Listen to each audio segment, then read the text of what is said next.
Trichy SP வருண்குமாரின் சாதி என்னவென்றே சீமானுக்கு தெரியாது என சீமான் தரப்பு விளக்கம் கொடுத்துள்ளது பரபரப்பை ஏற்படுத்தியுள்ளது. அண்மையில் செய்தியாளர்களிடம் பேசிய நாம் தமிழர் கட்சி ஒருங்கிணைப்பாளர் சீமான், திருச்சி மாவட்ட எஸ்பி வருண்குமார் ஜாதி வெறுப்புடன் செயல்படுகிறார் என்றும், சாட்டை துரைமுருகனை குறிவைத்து அவர் செயல்பட்டுக் கொண்டிருக்கிறார் என்றும், மேலும் தேவர், நாடார், கோனார், தேவேந்திரர்களுக்கு எதிராக செயல்படுகிறார் என்றும், மேலும் வருணுக்கு பிறப்பு வெறுப்பு என்றும், ஐபிஎஸ் அதிகாரி வருண்குமார் ஜாதி வெறுப்புடன் செயல்படுகிறார் என்பதற்கு ஆதாரம் உள்ளது என கூறியிருந்தார். இந்நிலையில் தன்னை ஜாதி ரீதியாக பேசியதற்கு விளக்கம் கேட்டு மான நஷ்டஈடு கேட்டு எஸ்பி வருண்குமார் சீமானுக்கு நோட்டீஸ் அனுப்பினார். இந்த நோட்டீஸுக்கு பதிலளித்துள்ள சீமான் தரப்பினர் தற்போது திருச்சி எஸ்பி வருண்குமாரின் சாதி என்னவென்றே சீமானுக்கு தெரியாது என்றும், சாட்டை துரைமுருகன் கூறியதை உண்மை என நம்பி சீமான் பேசினார்.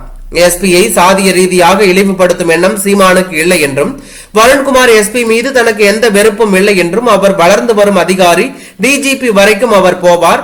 சாட்டை துரைமுருகனிடம் வருண்குமார் அவர்களின் ஜாதி இது என்று ஒரு காவல் அதிகாரி கூறியதாக என்னிடம் சொன்னதாக நான் பேசிவிட்டேன் என்று அவர் கூறியுள்ளது பரபரப்பை ஏற்படுத்தி உள்ளது.